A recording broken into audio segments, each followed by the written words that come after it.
begijima nawe uzobona ukuthi hey awusazi noMatewu ukuthi ebendawoni so kungcono unesi uMatewu wakho egameni lenkosi uYesu amen. Omi ngaphambili kabangcwele ndingumama uMdiza umntwana kaNkulunkulu osindisiweyo amen. Seyaba ngugogo walapha ekhaya sekufutshane abe ngugogo walapha ekhaya. Ngaphambi koba ndiyezwini siyababonga uNkulunkulu bangcwele. Phambi koba ndiyezwini mandishere kafutshane nje ndinobufakazi obuncane egameni lenkosi uYesu amen. Friday last week bendisuka ekhaya.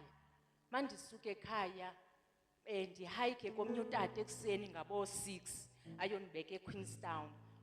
Sendise eQueenstown ndifune ke indlela yobuya ndifuna itikiti lokuze eGoli ndilifumane ndihlale ndiyeke esitishini ndifike ndikhwele ibhasi ndize la ndilinde khona ifike ibhasi yami izonibeka la eGoli inkosi yomsinibusisi. Xa ndithi ndiyangena ebhasini distance nje ihamba ibhasi ndirealize ukuthi iblanket yami ndiyishiye phaya e-waiting room kwa-Intercape amen. Ndibe sendizama indlela ke yoba mayifumaneke. Ndinomntana ke phayo i-firstborn yami kodwa sefana no-sister wami ndibe sendifonela yena andisize. Shortly bangcwele iblanket yafumaneka yabakhona. Manje indisithi le blanket ayikho ndithi iblanket ayikho. Umkhuleko wami ndikhumbula ukuthi ndikhulekile bekwenzeke njani mandisuke ekuseni ndikhulekile na ndirealize ukuthi hayi ndiye ndakhuleka. Even nakule moto katata lobe ndikhwele kuye ndiye ndayithatha ndayidriver sendiyidrayiva ndayi-owner ndathi ndicela sikhulekeni emotweni bingendim ndodwa nalo baba bendihamba naye ndayi-owner ndathi ndicela sikhulekeni amen.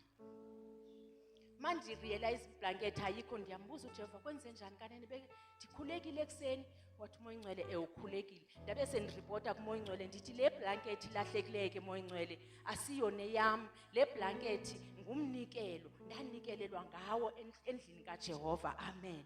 Ibuyile kumnikelo awulahlekanga ngoba uJehova uthi uprotector yonke into eyomntwana wakhe.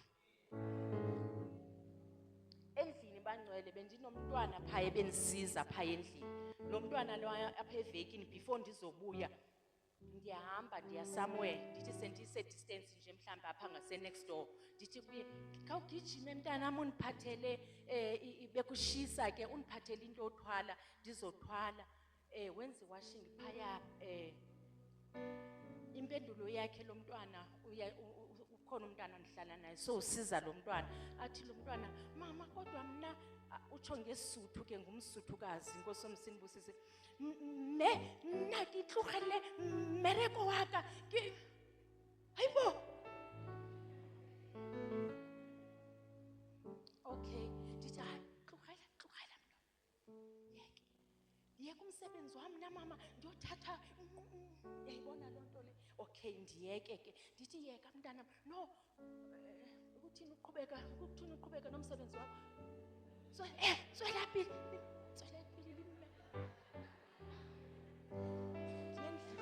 ndiyendlini kwami ndifike ndivule ndithathe ihead yami ndibe sendihamba masendihambile ndibuye mandibuye mani zawuhlala kanjani nalo mntwana indlela athetha ngayo ayindiphathanga kakuhle mani le nto yalo mntwana.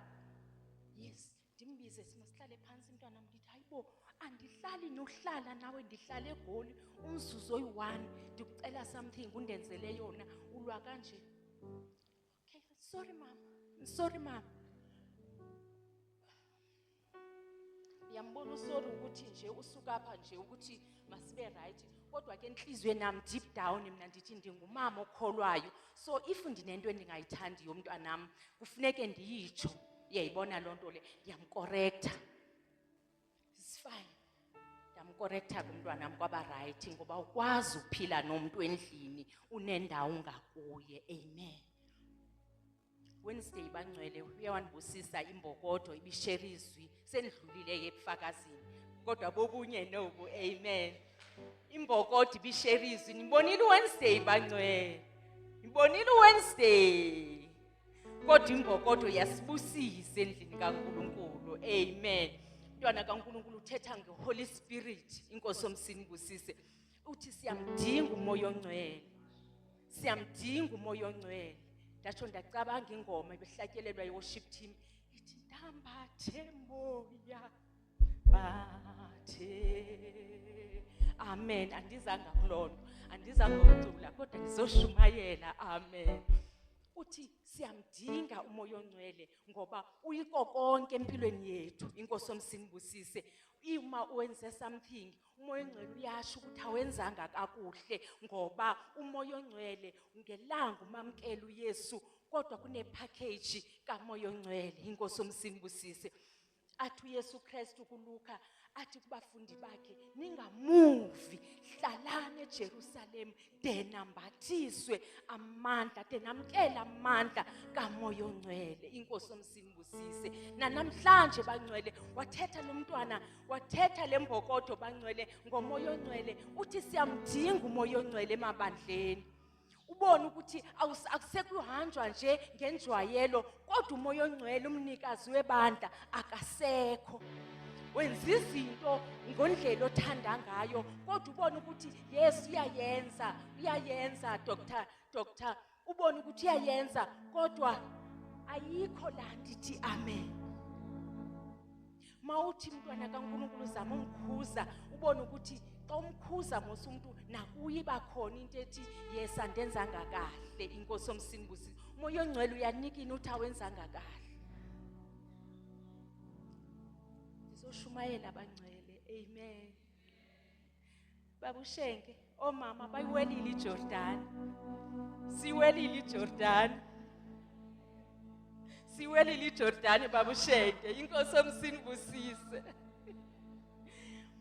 sesiwelile. Uthi umntakakaniki but the walls of Jericho zimile phambi kwethu. Inkosi yomsini, kodwa njengoba zimile indonga zeJericho azimelanga thina, zimele obaba. Inkosi yomsini, thina siwelile iJordan, siwelile iJordan. uJehova usizile bangcwele ngaloo mazwi. Ndizama ukuthi enkosi izimbokodo, enkosi nditsho ngenhliziyo yami yonke. Enkosi bangcwele akululanga makusenza umsebenzi, kuyanyathelwana kwenziwa zonke izinto, kodwa kudingeka ukuthi sinyathelana sinjalo sibambelele size siwele iJordan. Amen. Izwi lenkosi bangcwele, itheme yethu seyitshilo umama imbokodo bizokwenza i-announcement kule ndawo. Ithi I run with purpose in every step. Inkosi yomsini busise. 1 Corinthians chapter 9 verse 26. Amen. 1 Corinthians chapter 9 verse 26. Therefore I run thus, not with uncertainty, thus I fight, not as one who beats the air. Amen. Cela siphinde sifundeni nangenye language bangcwele.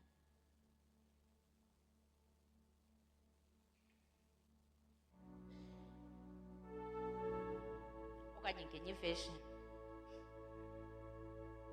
Amen. In NIV it reads as follows. 1 Corinthians chapter 9 verse 26. Therefore, I do not run like someone running aimlessly. I do not fight like a boxer beating the air. Amen. Amen. Khuleka ke mntana. Heavenly Father, your word, lematla misaka holoka, leloholo leaphela. We thank you, Lord, for this word. May it stay in our hearts. May it equip us, O Lord, to be better individuals. Misaka holoka. For you said, Lord, in your word in Psalms 119, Heavenly Father, that may your word, O Lord, be a lamp that guides our heart and a light that lights our path. For Mantua, we pray, Lord, that it may stay, Heavenly Father, and make us better individuals. In Jesus' mighty name, amen. Amen. Lithi ngesixhosa mna ke ngoko ndenje njalo ukubaleka inkosi yomsindisisi. Ndingange andiqondi ndenje njalo kungange ngenqindi ndinge ndibetha umoya. Amen. So bangcwele uPaul apha usibonakalisa ubonisa indlela la makune race khona ukuthi bayagijima kumnciphiswana bayagijima benga ukugijima kwabo omnye nomnye enhlizweni yakho kanye ekhaya lakho uphume sazi ukuthi ndiyawuthatha itrophy la ndiyakhona inkosi yomsindisisi uthi andibaleki njena kanjani kodwa uthi if le nantsika it I run with purpose inkosi yomsindisisi awubaleki nje nakanjani kodwa you run with a purpose inkosi yomsindisisi ithi in each and every step inkosi yomsindisisi mawugijima bangcwele siyazazi siyahlukene indlela zokugijima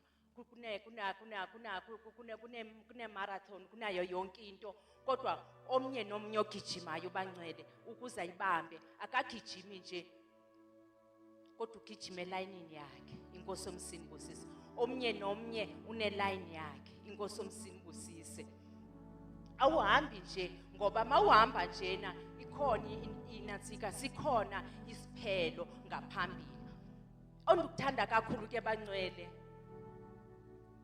in a race there is a starting point and there is an end inkosi yomsindisisi awusikungene nje phakathi kodwa kukhona la kuqalwa khona makuthi izawusuka eSoweto iyophela eSentini izawusuka khona inkosi yomsindisisi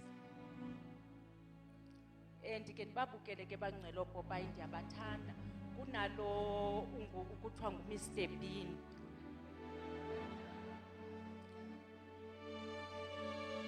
ndihlale phansi manihleli phansi ndiyabona ngenye imini ukuthi bayagijima apha andike ngoku uspeaker waSunday uthi mawuya empini awufani nomuntu oya kwirace inkosi yomsindisisi uthi mawuya empini uqoqa ngayo yonke indlela yokuvikela le ndawo kuyo inkosi yomsindisisi xa usempini unxiba zonke izixhobo zokuba zikuvikele inkosi yomsindisisi xa uya kwirace unxiba oshoti bakho so that kungabikho nto iza kuphazamisa apha kule nto uyenzayo inkosi yomsindisisi ndisambukele kuMr Bean bangcwele bakwirace nini ndimbona sengene emotweni ndihamba ibhasi noba intoni nini yena sefuna uyongena phambili ukuthi yena ungunumber 1 mayefika phambili sengunumber 1 awunguye unumber 1 ngoba bangcwele ungene phi bangcwele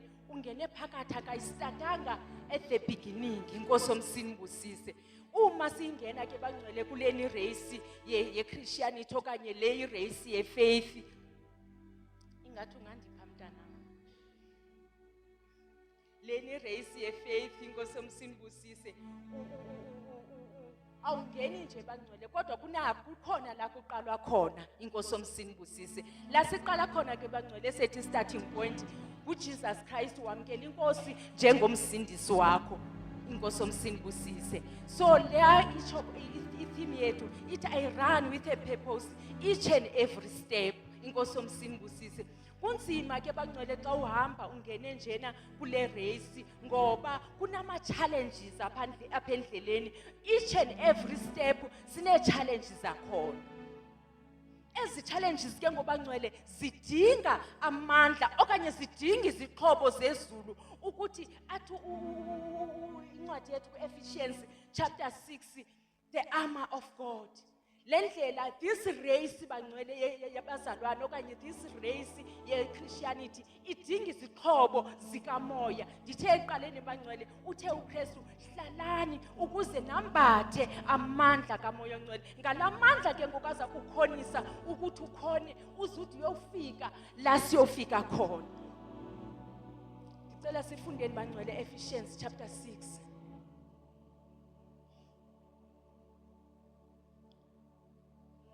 Okay, no, my dear. Sorry, mntana. Ngicela sifundeni bangcwele Hebrews chapter 12 verse 1 and 2. Hebrews chapter 12 1 and 2. Hebrews chapter 12, verse 1 and 2. Therefore, since we are surrounded by such a huge crowd of witnesses to the life of faith, let us strip off every weight that slows us down, especially the sin that so easily trips us up. And let us run with endurance the race of God has set before us. 2. We do this by keeping our eyes on Jesus, the champion who initiates and perfects our faith. Because of the joy awaiting him, he endured the cross, disregarding its shame. Now he is seated in the place of honor beside God's throne. Amen. Amen. Ngicela unifundele Pastor ngalena yakho iversion. Hallelujah. Hebrews 12 verse 1. Therefore, since we are surrounded by so great a cloud of witnesses, who by faith have testified to the truth of God's absolute faithfulness, stripping off every unnecessary weight and sin which so easily entangles us, let us run with endurance and active persistence the race that is set before us.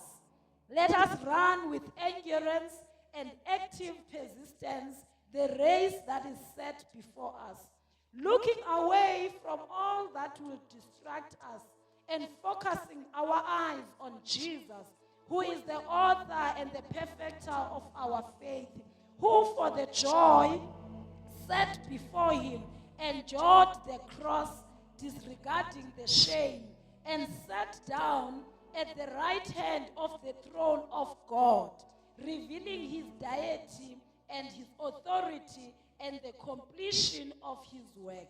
Amen. Amen.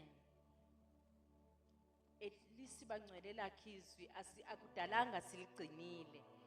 Sisanda lithola so izwi malakhe uma ekhuluma kunalanto uma ekhuluma. Amen. Nothi kabi mntanami. So this verse nje benifuna this verse bangcwele. Lithi izwi kaNkulunkulu ndithe bangcwele kune starting point and kune end. This end kulapho sithenjiswa khona umqhele inkosi yomsinibusise. La sibona khona unansika apho Paul usibonisa uthi sinefu elingaka nje inkosi yomsinibusise.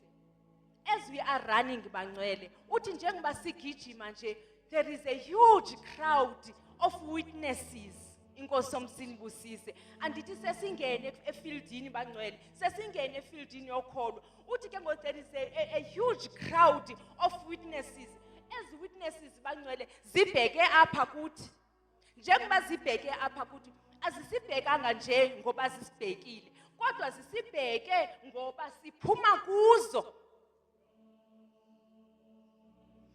So kwenzeni kwakho kuyo yonke into yenzayo ufuneke wazi ukuthi kukhona la ndivela khona. There is that starting point or apho bendilandwe khona inkosi yomsinibusise. Ngoke ngokusendingene kule race ye-Christianity kufanelekile ukuhamba kwami ndingahambi na kanjani ngoba ekugqibeleni bazawuthi uba ngabe uhamba kanje noba nisindiswa. Ngoke ngokuhamba kwethu kufuneke sihambe sisazi ukuthi bakhona abantu. There is that great linibusisile because there is that great witnesses ezibheke thina inkosi yomsinibusise. Uthetha ukuthi thina njengabantwana bakaNkulunkulu silapha bangcwele sinjengele crown inkosi yomsinibusisi. So we are surrounded these witnesses ezikhoyo esiphuma kuzo. Mamdiza ngobani as witnesses? This is my family. Number one, my family yakwamdiza. Xa ndithethe ngefamily okanye my house, mandingathi family, mandithi my house. I-house ndim, sisithandwa sam, ndiyaxolisa abangcwele uthe ndimxolisele, bezama ngazo zonke indlela uzofika, bezama ngazo zonke indlela akakwazi. Yenye ke yozo witnesses. So ifamily yam, athi umntu akakaniki, me and my house,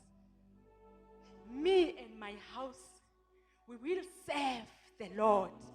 Akathethi ngabanye abantu, uthetha ngesithandwa sakho kunye nabantwana bakho. Ukuhamba kwakho xa komyeni wakho uhamba kanjani? Uba ngaba kakholwa, unayo indlela yokuthi ndingakholwa ngenxa unkosikazi wam, indlela unkosikazi wam andiphethe ngayo ingandenza loo nto ukuthi ndiye kuKristu. Another witness bangcwele, ula umntwana kaNkulunkulu. There is this witness ijonge kuye. Nansi ifamily yakwamdiza ijonge kum ukuthi ndafika kwamdiza, ndafika ndenza ntoni. Indijongile egqibeleni ukuthi ufikile, maye khona izinto zizawulunga ngoba ukhona, ungumntwana kaNkulunkulu. Ndihamba kanjani? Ndithi mandifika kugijime yonke into uthi yho ufikile. Okanye ndenza xa kwenza kwam, ndenza ukuthi bambone uKristu ebethelelwe emnqamlezweni. The neighbors bangcwele, kulezi ndawo sihlala kuzo sine-neighbors, zibhekile i-neighbors omakhelwane. Mawuphuma bangcwele kumnandi eGoli, omnye uthi ivunge yakhe, omnye athi ivunge yakhe. Angabe uyakhona na ukubulise next door? Uthi makhelwane kubuhlungu ke bangcwele next door ngoba siphansi kwendonga, ngenxa yesimo siphansi kwendonga, uzumakhelwane ungamboni kwelacala. Another couple bangcwele eyikhona eEastern Cape, uthi umama ndibhekile, ndine-visitors ziyeza. Uthi mandibuye eshop ndithi i-visitors nasi, abantwana beme efensini, emakhaya kune-fence, ifensi apha yohlulela umzi. Uthi kuphethwe sasikhaftina, kuyasherwa, kuthiwa caring is sharing. Bayashare abantwana, bawadle wonke la makhekhe. Inkosi yomsinibusisi. Akunazindonga emakhaya, inkosi yomsinibusisi. So yi-relationship yakho kunye nee-neighbors zakho. Abantwana abayazi ukuthi amakhekhe abhakelwe ntoni na. The neighbors bangcwele sibalulekile, sizawukhuluma ngazo. Emsebenzini bangcwele sivuka siye emsebenzini. Emsebenzini wenza kanjani? Busiswe ngutata umgoduka ngenye imini, masila kwesisifo sika mama uDoli. Mayeza ushumayela efika khona, uthi mayengene ezawushumayela, uthi ngiyabulisa colleague egameni lenkosi uYesu, amen. Yanthinta yanthatha le ndaba katata umgoduka, ndazibuza uba ngabe utata umgoduka ebengenzi kakuhle emsebenzini ebezawuthini kulo sisi, ngoba nale colleague ayingotata ngusisi. Amen. Tata mama umgoduka kamandi wayekhona. Inkosi indlela bangcwele esenza ngayo to those witnesses zibhekene nathi, inkosi yomsinibusise emsebenzini, ebandleni bangcwele ngeke idibe ngakho, kodwa ke nokufika ebandleni ufika wenzani. Bakhona abazalwane bathe fika nje uNkulunkulu ngoba usinika amehlo, uthe fika abe ne-relationship nabanye abazalwane, noba kungahambi kakuhle omnye umzalwane engambulisanga, akambulisanga ngoba engamthandi, kodwa akambulisanga ngenxa ye-mistake. Ayidingi loo nto uthathe imithwalo yakho uthi ndiyalishiya eBheneza ngoba umama uDudu akandibulisanga. The witnesses bangcwele esisibhekileyo. Masambeni bangcwele. So kuyo yonke ke ngoku le race sikuyo bangcwele, lithi zikaNkulunkulu uthi uphole kule ndawo, masingagijimi nje siyeyosenze yonke lento siyenzayo, kodwa masigijime amehlo ethu siwabhekise kuyimbangi nomgqibelelisi wolukholo lwethu. awugijimi njena ujonge phansi inkosi yomsindisi ijonga phansi ngoba sowuhlukene nendawo uvela kuyo awuhambi ubulisa bonke abantu kodwa unenjongo you not just njena uhamba you are not just running kodwa you run with a purpose inkosi yomsindisi so if une purpose amehlo akho ajonga kwimbangi nomgqibelelisi wokholo lwakho ngoba uma uthi wawudibana ne-challenge uhlale phansi badibana nazo bangcwele ama-Israyeli lithi sikaNkulunkulu inyoka zavela lithi sikaNkulunkulu wathi uMoses musani ukusibheka kodwa wayiphakamisa inyoka yobhedu inkosi yomsindisi wathi uma ngabe udliwa yiyo suyisuse ngokwakho suthatha amandla wakho uzenzele sukuzenzela izinto zakho kodwa bheka kuKristu bheka kwinyoka yobhedu inkosi yomsindisi namhlanje bangcwele we are in a race sisekhona inyoka namhlanje kudingeka umntana kaNkulunkulu othatha i-decision uthi ngimamkela uKristu uma ngabe amamkelanga uKristu bangcwele uzawuhamba endleleni usenza yonke into uzakwenza sinitsi izinto zenziwayo kodwa khumbula there is these witnesses as witnesses bangcwele sifuna zize enkosini asihambi nje phakathi kwazo kodwa sihamba ngokusikhandla ngoba injongo ukhona owenza umsebenzi wonke eCalvary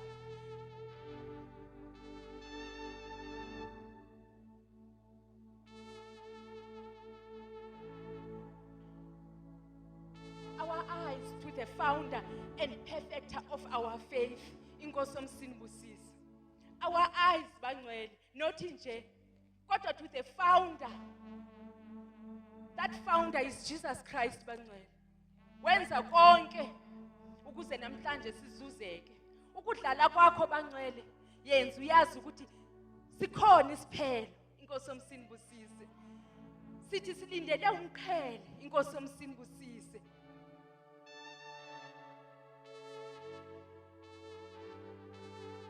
lithi sikaNkulunkulu without faith bangcwele without faith it is impossible to please God.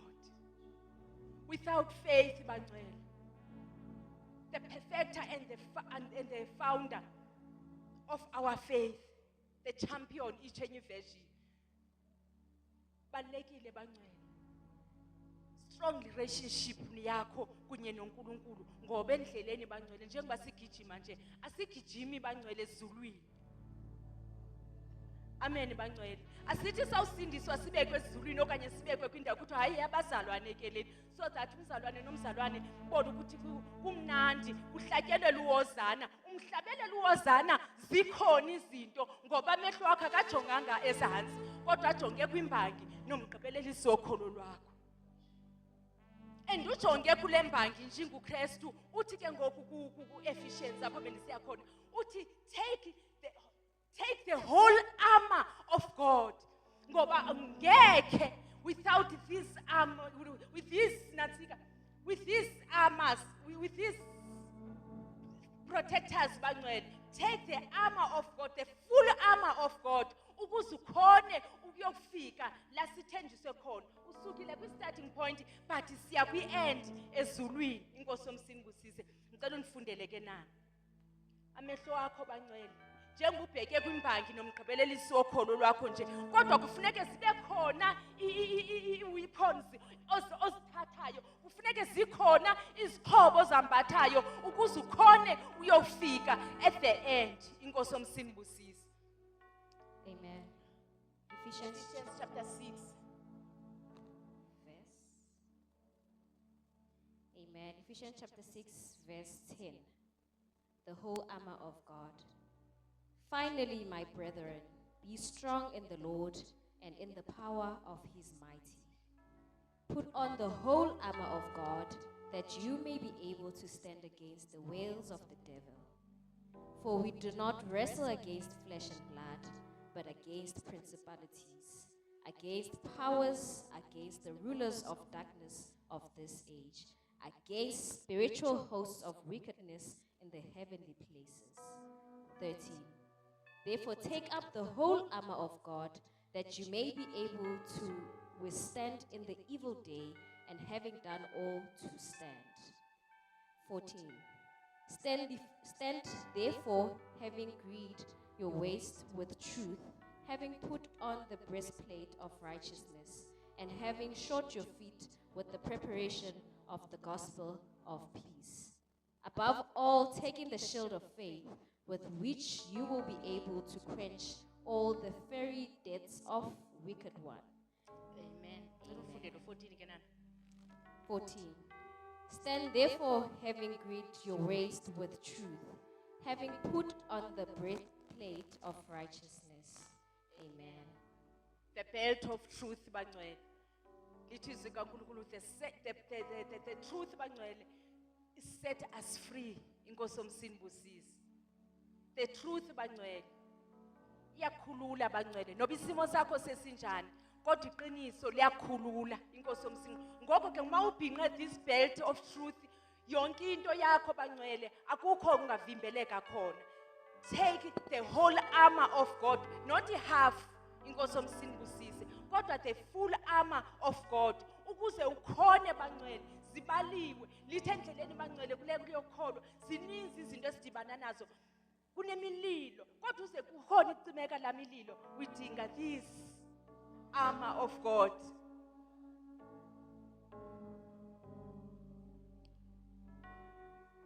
The belt of truth.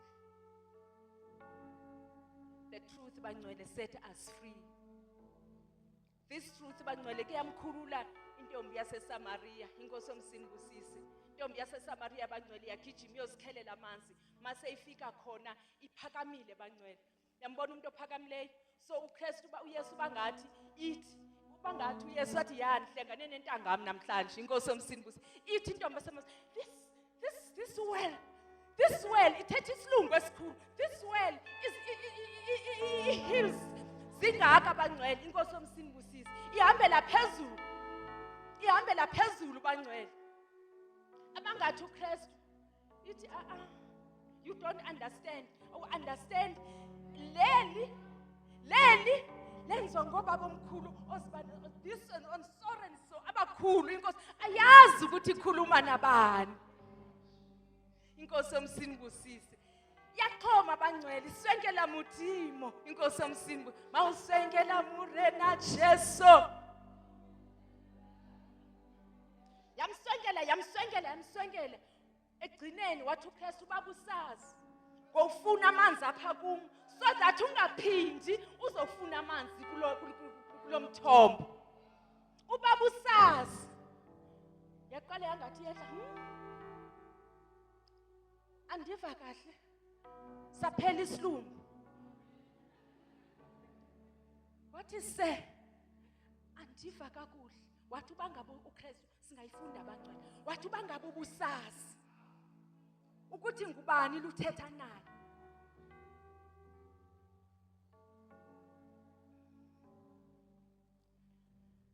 Singalibali bangcwele. There is this huge crowd of witnesses.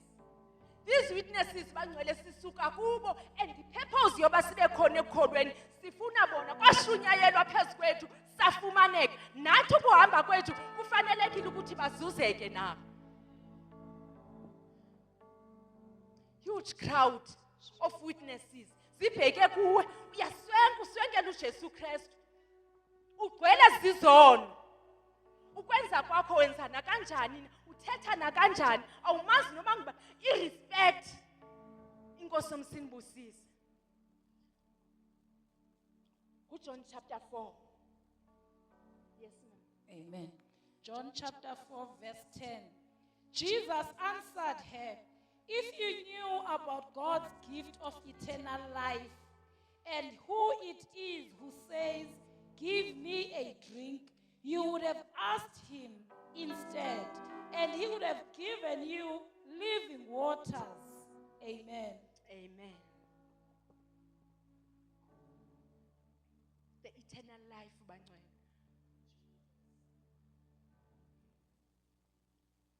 Ekugcineni masebona ukuthi ya maybe ngumesaya mos ayingulo muntu bengicinga nguye abafundi bakhe abekho athi ndiyacela please give me that water so that ndingaphinde ndibuye ndizosela kule ndawo ngoba vele ndiyasindwa nayile nto ndiyithweleyo endizokha ngayo amanzi. Inkosi yomsindi kusise.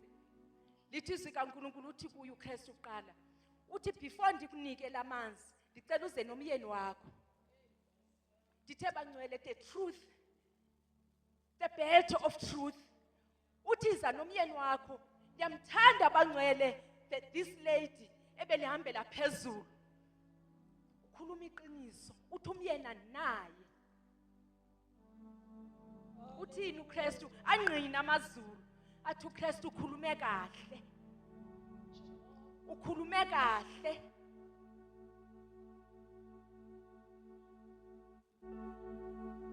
Andifuni into endiphazamisayo mfundisi wami. Amen. Uthi ukhulume kahle ngoba nalo number 5 unaye asinguye wakho. Azange agcine lapho bangcwele. Uthe wawuva ukuthi wayikhupha iqiniso linjalo. The truth bangcwele set us free. Uthe wakuva wa understand wabona ukuthi no uMesaya le ndithetha naye. Azange bangcwele ibe khona indaba ye revival nani kodwa yena nje wathatha ezakhe izinto ebeze nazo ezokhangazwa amanzi sasala apho. Wasishiya bangcwele wagoduka mayifika endlini wagijima bangcwele. Wagijima wathi izani nibone. Izani nibone. The witnesses bangcwele. The witnesses bangcwele that surround us. The huge crowd of witnesses. Wathi izani nibone. Nanku umuntu ondixelele konke ndike ndakwenza. Kubani bangcwele othe hamba. Kubani otshe kuye wathi hamba. Kodwa udibene nendoda. Umamkele there is a starting point. Ufikile uKristu enhliziyweni yakhe. uKristu mayifikile enhliziyweni yakhe awudawuthi kodwa wenza konke akushoyo nangakufundisanga kona ngenxa kaMoya oNgcwele wahamba wayothi izani nibone nanku umuntu ondixelele zonke izinto baphenduka abantu ngenxa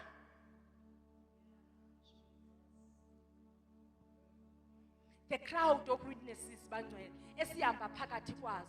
Uhamba kwethu bangcwele baguquka abantu ngenxa ushiye konke ebekuphethe wathatha uKristu njengenkosi nomsindisi wakhe. Akabaleka nje bangcwele. She runs with a purpose. Inkosi yomsindisi step by step. Step by step. Siyanibusisa bangcwele step by. Khange sibe khona once ube naso sijampayo ingozi bakhona. Namhlanje uzawuthetha le ngomso uthethe le sikhona istep osijambileyo. Kodwa wathi ukuhlangana noKristu bamangala abafundi bakhe mabefika uthetha nowesifazana kodwa labe limdlila izwi kaNkuluNkulu wadingeka washiya konke kuyashiywa abangcwele. Uthondibana nendoda enguKristu ushiye zonke izinto ngoba uma ungashiyanga aba bantu buhamba nabo bazawuthi bangabe uKristu nje asimfuni. Utata umdiza mfundisi uyeko unabantwana unomntana umntatu Sodawa wamzala enkosini umfundisi Sodawa. Umzala njani umfundisi Sodawa utata umdiza?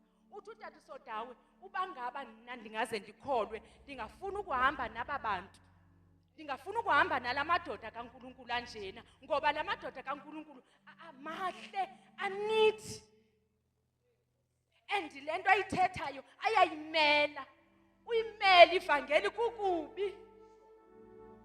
Ayayimela bangcwele abajiki abaphenduki ubone ukuthi vele khange nibalahle nabasakhaya mosiyayibona ukuthi ekhaya bekusenza umcimbi orahadi at least kufuneke ndibasize. Uyayibona no orahadi baini.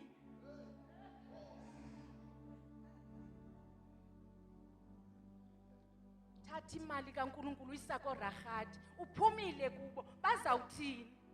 Oh hayi inhle mos lenkonzo ngoba siyenziwa zonke. Nanga amangqina abangcwele sijongile. Hayi andizubakho kule weekend. Mama ndikho kule weekend sine something ekhaya zi something zimande zaseGoli bangcwele zikhumshile. sikhumshile ezaseGoli bangcwele uba ngaba thina ningayazi apho siphuma khona siphume ebunzimeni ezilalini bangcwele more especially kuthi thina amaXhosa akululanga next door kuthiwa next door efemelini ubona ukuthi babhinqile izinto zakhona ifamily yakwaMdisi igcwele ithe andizuye ekhaya ndizawuhlala khona phaya ndifuna kubonakala uKristu enjalo bangcwele siphume ebunzimeni bona hayi ezaseGoli hayi kuzaba nesomething ora kuzawufika omalume kune something kodwa sikhona nezinye izinto kule something inkosi yomsimbusisi ivangeli yaseGoli kubhlungu bangcwele uphile emakhaya ubhlungu uphile ebunzimeni ummeli uKristu uthi noba bazile noba kodwa uma ngaba kunento ekuhlanganisa nabo kunesifo sisifo ke thina into esihlanganisa nabo ufumanisa ba noba sowuyile phakathi kwabo le family bendithe omnye wabo ifamily bangcwele sowuyile phakathi kwabo abasapotani kufuneke beve eqala kunantoni na thina ke bangcwele sibusisiwe nguNkulunkulu thatha igusha utata uMdisa athi ndiyanikela nansi igusha xhelani makusebenzeke kakuhle kubonakala amandla kaKristu njengoba bezeza witness nje abanazo ezi zinto sinazo ngoba thina sizinikwe nguKristu inkosi yomsimbusisi amehlo ethu akuKristu bangcwele bona bayahluthana apho omnye wenza le nale inkosi yomsimbusisi xa ufika ube mkhulu ngoba mkhulu ongakiyo inkosi yomsimbusisi uyasabeka ohamba naye awusweli lutho bangcwele kubhlungu bangcwele ukholo kodwa ukukholwa bangcwele kumnandi ukumele izinto zikhona ukumele izinto zingekho umeli uKristu imoto ikhona umeli uKristu imoto ingekho I run with a purpose in each and every step andibhoksi njengeboxer eshaya umoya inkosi yomsimbusisi kodwa ndiya-aima ngoba ndinikwa amandla amatsha each and every day ngulo Kristu ndihamba naye yenzeka i-revival bangcwele baguquka abantu kwabakuhle ngenxa yomuntu ebebehlekiswa ngaye bekumane kuhlekiswa ngaye kodwa mhle guquka wayewutsho kubo bonke uyile nakula 5 yakhe wathi izani nibone anisaphinde nize kwami ngoku uthi umntana kaNkulunkulu akwenza ofika uKristu kuwe uyadiliza haleluya gelekeqe uyadiliza my Jesus awusahambi ngalamabathi kukade uhamba ngawo inkosi uhungula yonke into inkosi yomsimbu kholwa namhlanje sesistory ngomso sesistory no I run with a purpose in each and every step the neighbors bangcwele sibalekile neighbors isikhathi sendiyavala bangcwele ngithanda uzuthatha isikhathi the neighbors bangcwele ndithi kumande eGoli omnye uthi vu omnye athi vu omnye athi vu abantwana bona bathatha amakhekhe badle together caring is sharing asibonani thina kunzima nothi makhi kunjani awukwazi nokuya kuye inkosi yomsimbusisi awumazi noba ngubani umakhelwane wakho utata uMdisa mayefika phaya eGoli kuseGoli apha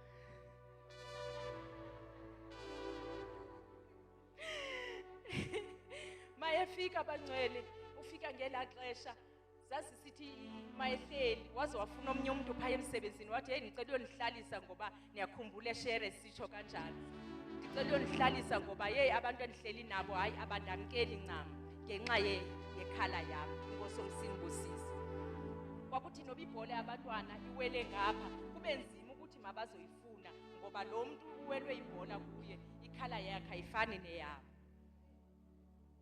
kodwa umntwana kaNkulunkulu uzazithatha ngoba ziza zibaninzi andithi banayo imali yozithenga zibe ninzi uzazithatha ngeplastic azifake eplastikini ayonokha eminyango nazi ibhola zabantwana benu inkosi yomsimbusisi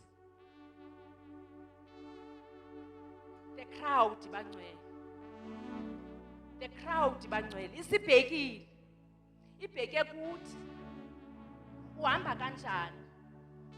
Vuka ekuseni yonke imihla ubheke enkonzweni, akhona umntana, akhona nomntwana ose next door ongahamba naye. The crowd bangcwele siye ezulwini ngenye imini. Umhlabelele sasohlabelela siceda usindiswa. Siye ezulwini ngenye imini. Oh siye ezulwini ngenye imini. Silindele umqhele uma ufika khona ufuna uthwalisa umqhele wenza kanjani? Awuqala ezulwini umqhele, awuqali to the end, but uqala to the starting point. Inkosi yomsimbusisi. The neighbors bangcwele sibalekile bangcwele. Lithi izwi kaNkulunkulu, love your neighbor as you love yourself.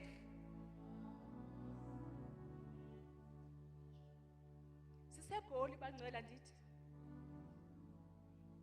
Lithi izwi kaNkulunkulu.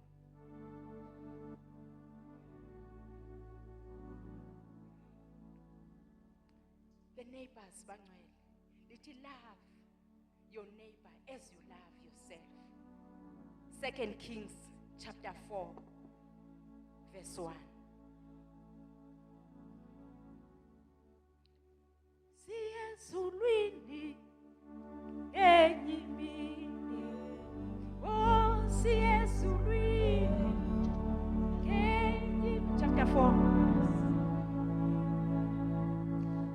2 Kings chapter 4 verse 1. Now one of the wives of a man of the sons of the prophets cried out to Elisha for help, saying, your servant, my husband, is dead, and you know that your servant feared the Lord. But the creditor is coming to take my 2 sons to be his slaves in payment for the loan. Verse 2. Elisha said to him, what shall I do for you? Tell me, what do you have of value in the house? She said, your maidservant has nothing in the house except a small jar of olive oil. Then he said, go borrow containers from all your neighbors, empty containers, and not just a few. Then you shall go in and shut the door behind you and your sons and pour out the oil you have into all these containers, and you shall set aside each one when it is full. So she left him and shut the door behind her and her sons. They were bringing her the containers as she poured the oil. When the containers were all full, she said to her son, bring me another container. And he said to her, there is not one left. Then the oil stopped multiplying. Verse 7. Then she came and told the man of God. He said, go sell the oil and pay your debt, and you and your sons can live on the rest. Amen. Amen. Love your neighbor as you love yourself. Ivesi yakhona nguRomans chapter 13 verse 9. Uyasifundela khona nasekhaya. And Leviticus chapter 19 verse 18. Love yourself. Love your neighbors as you love yourself. Romans chapter 13 verse 9 and Leviticus chapter 19 verse 18. Ngicela simfunde bangcwele love your neighbors as you love yourself. Only Leviticus chapter 19 verse 18. Ngoba sometimes siye sithi masithetha ngegrace sithi haya sisakhuluma ngeTestament endala. Kuba khona abantu abatsho asisa aribuyi kaTestament endala. Now we are in a grace. Don't judge. Leviticus chapter 19 verse 18. Amen. Leviticus 19 verse 18.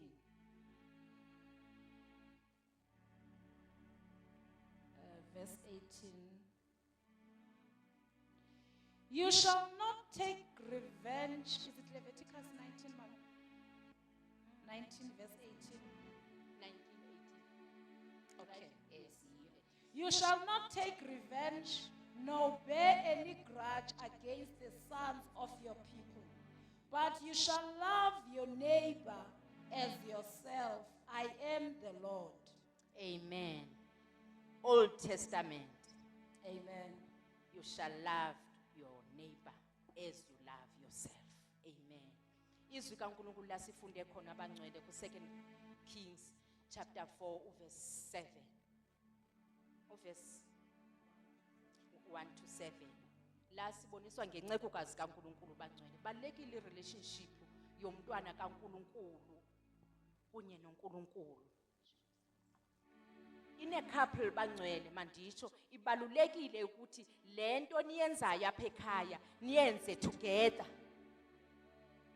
Ngoba kukhona ixesha loba omnya bekhona omnya ngabikho. uKristu apha ekhaya, me and my house sizomkhonza uNkulunkulu. Inkosi yomsinibusisi lithi izwi kaNkulunkulu nanku lo mama couple, this couple bangcwele yabantwana bakaNkulunkulu bebemthanda uNkulunkulu. Fikile isikhathi la omnye athathwa kuthiwe maka uyophumula. Inkosi yomsinibusise kusala lo mama sekesele bangcwele. Ndiyamthanda lo mama, uyazazi indaba zakhe. Bakhona abantu abakholwa ngoba hayi uNkosami sitshe emakhaya, hey uNkosami uthi masiye enkonzweni akutshiwo kapha eGoli kubizwa ngamanye amagama. Inkosi yomsinibusise uNkosami masiye eGoli, kanti lo mama akazange amve uKristu. Inkosi yomsinibusise akazange amamkele uYesu Kristu njengenkosi nomsindisi wakhe. Mase kunjalo konke kuba neproblem makufikele lesi sikhathi. Kodwa sidinga omama abaza kuma uNkosami ekhona okanye uNkosami engekho.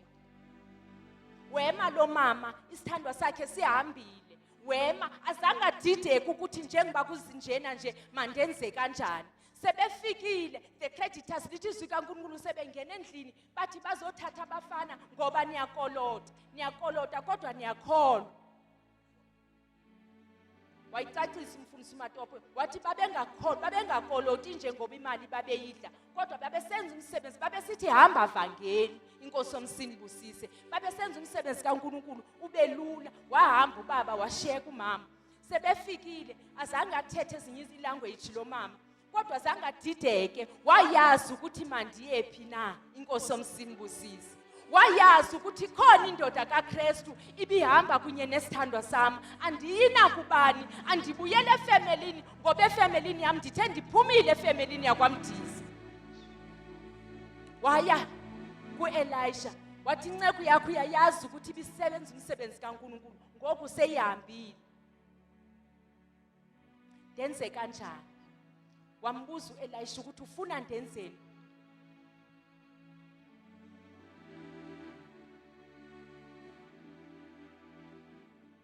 Elisha replied to her, how can I help you?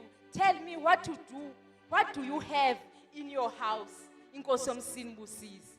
What do you have in your house, mhlolokazi? Wathi umhlolokazi aninalutho, just nje iyafana nje yeoil endinayo endlini. Wathi unceku kaNkulunkulu kwanele, is enough. Inkosi yomsinibusise. Mbuze ke ngokuthini emva koko? Uthi go. There is a huge crowd of witnesses. Go to your neighbors. Uzawuya namhlanje ungazange uye. Ndicela ningibone ke akabazi noma uzothi ngibani, uzothakazela thini mayefika khona. Kodwa ngoba irelationship kunye nabo yayinhle ngoba siva kusithwa kufumene iproblems, kodwa into ebeyidinga izitya uye wazifumana. Relationship yakho kunye neighbors zakho ibalulekile mntana sekhaya. Akukhathaliseki noba zingakanani, kodwa yihla Thizwi kaNkulunkulu uthe kuMoses, khulula imbadada ezi ngoba le ndwe ume kuyo ingcwele. Masikhululeni bangcwele ngoba le ndawo sime kuyo ingcwele. Siyazidinga ezi witnesses. Waya kwii-neighbors zakhe, wafika wazifumana izitya, waye endlini yakhe. Love your neighbor as you love yourself. Wasifumana wenza konke imiracle uNkulunkulu bembekeleyo umntwana kaNkulunkulu. Wathi mntwana, wathi vala ucango. Balekile bazalwane, secret yokuvala ucango nokukhuleka uvala ucango. Inkosi omsimbusise umbiza uNkulunkulu isimo singesihlanga. Wathi uzuvala ucango, uvale wena ngaphakathi kunye nonyana bakho, and then uphokoze ioil lena. Waphokoza uncekukazi kaNkulunkulu, wenza njengoba kubalekile bazalwane ukulenza izwi. Siyaliva bazalwane izwi lonkaNkulunkulu suka ngoJanuary siyotsho ngoDisemba, kodwa into ebalekile zi-results uba uliveze enzani. Likwenzane lilizwi uliva every day. Uke wathi utata uMphithi ngeconference yotata, since wafika January to December awuzange uvulo wakho umlomo. Inkosi bazalwane, ngoba umazi nobunaso ne-starting point. Umuntu othuleyo ongaphathi, ndiyasithanda islogan sabantu abatsha, sithi mawufika apha uthi ndinguzipho, andimazi senemi yakhe kodwa uthi ndisindisiwe. Ndimamkela uYesu njengenkosi nomsindisi wempilo yami, aqhubeke enze lento bezoyenza. Ibalulekile bangcwele ukuhamba nabantu abaziyo ukuthi basindisiwe. Kuyingozi bangcwele ukuhamba kumnandi nabantu ungabazi ukuthi isalvation le yabo injani na. Azange umve sithi awukwazi nokuthi kuye mntwana kaNkulunkulu kuhanjwa kanje, uzawuthi mama wawukwandiva ndisithi ndisindisiwe na. Andithi njalo bangcwele, ndizawuthi kwenziwa kanje xa bekuqale kwathini kanene. Kodwa amehlo wakho xa ekwimbangi nomgqibelelisi wakho kuba lula bazalwane.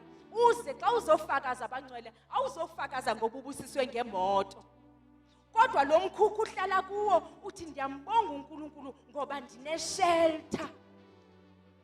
Each and every day ndivuka noba kunini ngoba yeyami shelter. Ndiyambonga uNkulunkulu, uyohlala phansi. Kodwa eGoli kuthiwa makuzofakwaza kunzima. Ndivukile kusukela Monday ndibheke emsebenzini kuyo yonke i-crowd ekhona, kuzizo zonke izstorms ezikhona, elithe izwi kaNkulunkulu masambathe all the armor of God. Wakusindisa uNkulunkulu, kodwa ukwazi nokuthi ndime kule ndawo ibhasi endihamba ngayo uNkulunkulu uyandifihla imihla namalanga. Namhlanje ndithi mkhulu uJehova. Bendisekhaya mfundisi uyeko, bandisekhaya bendingenamoto bazalwane, kodwa iservice eziyi-2 ebendisihlele ekhaya bendikwazi uthatha umntwana ndimbambe ngesandla ndithi mntwana masibheke enkonzweni siyohayikha senjenje. Waze wathi utata obepha, mama uMdiza ndiyayibulela le nto uyenzayo, isifundisa enye into. You teach us another level yokukholo. Andihlali kwami ngoba kungecawe ndithi hayi na transport yami zistory, kodwa ndiye enkonzweni ngoba ikhona into endayifumanayo, ngoba amehlo ami abheke kwimbangi nomgqibelelisi wami, ngoba ndesaba laba bantu manizakwenza iwashing ngecawe andinaso isikhathi ndizoklina indlu yami. Language yaseGoli uzawuklina izibusisi uNkulunkulu akubusi. Anditsho bangcwele hayi kabi, andithi masingaziklini izindlu zethu. Spring cleaning sendlu yami, uyasikhandla ungalali uthi ngomso sibheke esikhwameni somama siyohlangana la sizawuthwalisana khona imithwalo, ngoba sikhona ukuthwalisana bangcwele. Awukwazi uthwala imithwalo wedwa, kodwa kudingeka ukuthi uyohlangana. Lithi sikaNkulunkulu kubalekile ukuhlangana bangcwele. Amanzi mayemile ayenze izinto, kodwa umanzi mayehamba lo manzi mahle. The witnesses bangcwele. Kungecawa umntwana kaNkulunkulu ngoJanuary bangcwele, Kusegoli la. Igoli la. NgoJanuwari bangcwele silambe izisu zithe nca. Kodwa uzawudibana nabantwana bakaNkulunkulu bathi bangabantwana bakaNkulunkulu bayajima bangcwele. Thina sijinyiswa ifasting and prayer endlini kaNkulunkulu.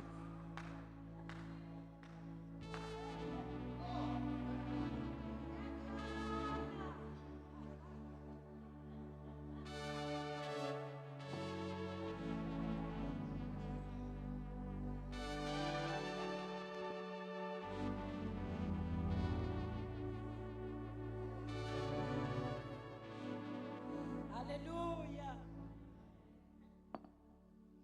The witnesses bangcwele bazawukholwa kanjani abazalwane bale area sihleli kuyo. Ihambo yakho injani? Uhamba kanjani? Uthetha kanjani? Sephendula ifoni. Oh nguwe mama kodwa sethi hayi ubona ukuthi hey babengavanga ukuthi ndimama ya. Uzawuhla kuqala athi oh nguwe mama hayi si right mama kodwa umbona ukuthi ebeze ngo100. The witnesses bangcwele. Lithi izwi kaNkulunkulu wenzeke imiracle to this woman. Yagcwala ioli, sagcwala izitya ngoba beyoziboleka kwi-friends, ikhona enye version ibisithi to the friends and the neighbors. Inkosi yomse. Sibalekile nazi friends bangcwele. Friends. Zinjani friends zakho? Nithini xa nihlangene ne-friends zakho? Kodwa kubalekile manihlangene ubuku umhlabelele uthi libongwe abantu masithandaze ningahlukani ningathandazanga ngoba ikhona into eyenzekileyo kuwe naye. Injani le friend uhamba nayo?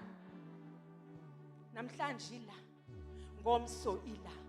Kodwa bangcwele lithi izwi kaNkulunkulu masibhekisa amehlo ngoba bangcwele ipurpose yale race kuthwala inqhele. Asigijimi nje bangcwele njengoba sithanda kodwa siyagijinyiswa siyenziswa.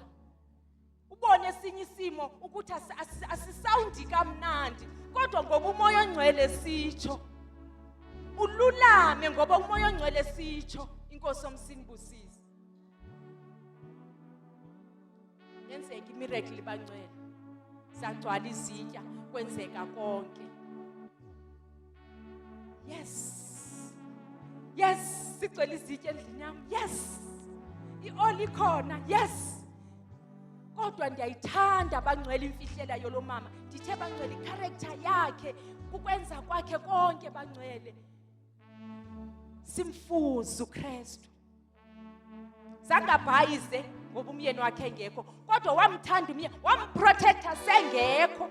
Wamprotect umyeni wakhe seshonile. Inkosi yomsinibusisi. Lithi theza ugcwala izitya wahamba again to the man of God. Kwenzekile man of God. Yonke into yenzekile. Yabuya impendula yathi thengisa sell the oil. Inkosi yomsinibusise and then ubhatale. Emva kokuba ubhatalile ngicela ungifundele leyo verse. Ungabi ngathi ngithethe izinto zami nawe ngicela uyifunde Verse 7. Then she came and told the man of God. He said, go sell the oil and pay your debt, and you and your sons can live on the rest. Amen. Amen. Baphila bangcwele. Ngoba impilo yaba siyo bayi understand ukuthi izinto zami ayizo zami kodwa kufanelekile ndiye to the man of God ondinikileyo ndiyothi kuye kwenzekile. Inkosi yomsinibusisi.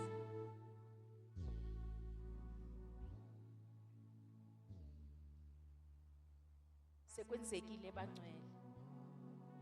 Wakhona waqhubeka ephila ngoba wayesebona isiphelo sempilo yakhe kodwa ngoba wayenayo imfihlelo apha ebomini bakhe. Inkosi yomsinibusisi. Wayemazi uKristu, wayengahambi nje kodwa wayekwazi ukuzimela ngobomnye nomnye uza kuzimela phambi koKristu. Awuzimeli ngoba unepartner kodwa uzimela ngoba umazi uKristu njengenkosi nomsindisi wempilo yakho. Uzimela ngoba unasi starting point esinguKristu empilweni yakho. So uhamba this race as you are running with a purpose. amehlo akhe akukho kuyo yonke into. Bangcwele asiphili ngoba siphila bangcwele zikhona this huge crowd of witnesses kodwa amehlo ethu abheke kwimbangi nomgqibelelisi wokholo lwethu. Ukhona namhlanje kule ndawo, khona ngalo lonke ixesha. Kwenzekalana empilweni yakho namhlanje? Zijonga ukuthi ukuhamba kwakho zintoni esiziprotecte ngazo. Inkosi omsinibusisi. Sisuka kwezinye izinto bangcwele zazikhona izinto ezasiprotecte ngazo. Inkosi omsinibusise. Wafika uKristu wakhatha wathi awukwazi ngoba simbonile intombi yaseSamaria yashiya. Sashiya bangcwele zazired ezinye zigreen kodwa namhlanje endlini kaNkulunkulu umntwana kaNkulunkulu uthe sidinga umoya ongcwele oza kusenza ngcwele ngobungcwele. Siyamdinga uKristu kodwa namhlanje siyayidinga that belt. Inkosi omsinibusisi. Siyamdinga uKristu bangcwele ukuze kuhamba kwethu kungabi nzima ukholwa. Sometimes ubona ukuthi ingathi kunzima ukholwa. Akunzimanga. Just do as uKristu esithi yenza ngale ndlela athi yenze. Noba uyayibona ukuthi ayisound kamnandi apha kuwe kodwa yenza izwi uzawubona isalvation ukuthi mnandi kangakanani. Wandinika umvuzo omkhulu. Uzawufumana kanjani umvuzo omkhulu? Indlela ohamba ngayo uhamba kanjani? Uzawufumana kanjani umvuzo omkhulu? Qala wamkela uKristu ubuyazi ukuthi nizondinika umvuzo omkhulu. Ngelinye imini ndizawufumana umvuzo omkhulu ngoba uKristu mazile njengenkosi nomsindisi wempilo yakho. Phila kanjani phakathi kwezi witnesses? Uphila kanjani phakathi zithini ngawe? Kutshiwo ezilalini umuntu mayelele uthi ntangam thetha ngam. Inkosi omsinibusisi. Thetha ngayo uthetha uthini? Sawuthetha ngawe sithini? Uhamba kanjani eEbeneza? Uhamba kanjani endlini kaNkulunkulu? Noba ukho kule veki, noba ukhona kwenye iveki, ufuna ulanda uphi? Sowufuneka sithwele lo mthwalo. Uphi mntwana kaNkulunkulu? Ngoba siyancenga kusegoli bangcwele. Funeka umkhangele yena ngeke athi ukuthi mama. Inkosi omsinibusise. Andikho mama kule weekend. Ndino 1 no 2. Akekho umuntu ongenazi problems bangcwele. Sinazo sonke problems kodwa kudingeka irelationship yakho kunye nomphathi wakho. Emsebenzini usuku ungabikho nje ngoba ulindele umvuzo omkhulu. Endlini kaNkulunkulu bangcwele temporary umvuzo wakho kodwa lithi izwi kaNkulunkulu the eternal life umvuzo esiwulindeleyo. Wandinika